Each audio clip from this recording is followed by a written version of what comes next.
It's me, Liesl, from Langmaster Learning System, and welcome to our series, English in 2 minutes. Have you ever seen dog eat dog? Let's see the following example to find out.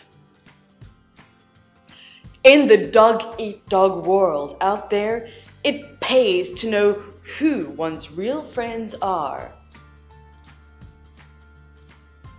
That school is dog-eat-dog.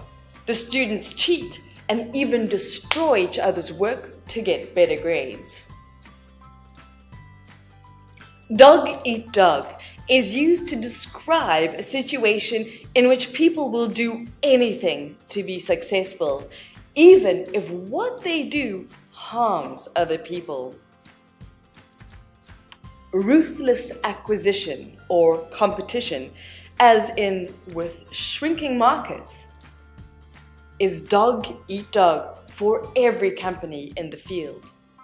This contradicts a Latin proverb which maintains that dog does not eat dog, first recorded in English in 1543.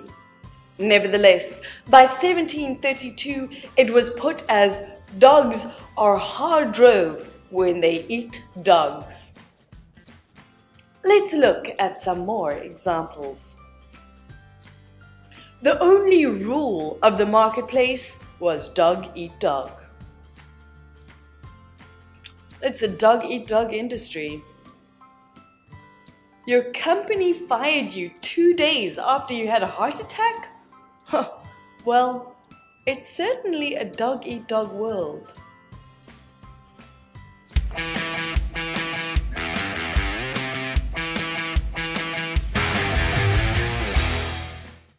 Well, that's all we have for this episode. If you found it helpful, then like and subscribe to our channel to watch more videos. And if you're looking for a suitable English course, leave your phone number and your email address in the comment box below. Well, that's all from me, Liesl, and Langmaster Learning System. Goodbye for now.